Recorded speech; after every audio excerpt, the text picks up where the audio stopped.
Okay, so just a little quick tidbit here. The manuals are all on top of the machine. Hopefully they'll never be moved. If they do, hopefully it'll just be a designated spot in the treatment area or something, but they're all up here. I pulled down one of the manuals, part 1, and I found 2 pages that I think will be pretty helpful, so I starred them. And they're just kind of describing what these 5 controls are down here. So again, I tagged them so that you guys can like quickly flip and just remember what this is. So tidal volume, the volume of oxygen, ISO, that we're administering to a patient based on the kilogram, their kilogram, their weight, right? Respiratory rate, this IE is inspiratory expiratory ratio. It sets the ratio of mechanical breath supplied to the patient. I'm reading it off of here.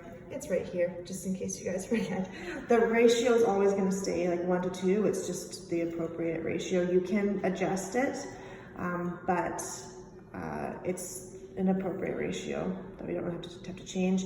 This P limit here sets the maximum airway pressures tolerated in the patient's breathing system.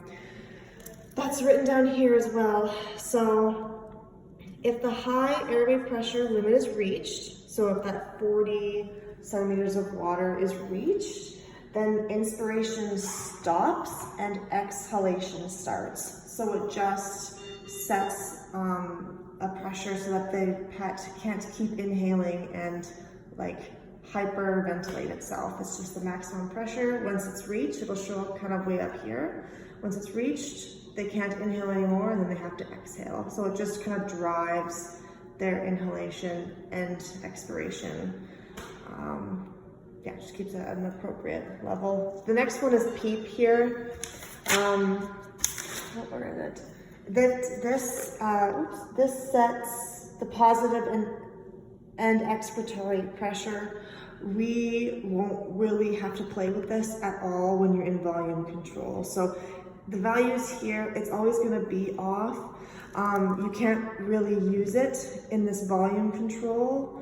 The only way you can use it is if you go to this page thing here and you fiddle with the ventilation mode. There's 4 ventilation modes, like 4 different types, and the difference in them is just basically like the values change down here. So here, this P inspirated sets the amount of pressure delivered to the patient in each controlled breath.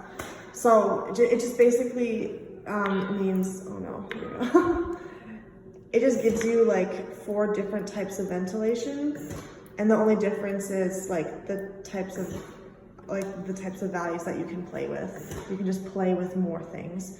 But this volume control is the basic.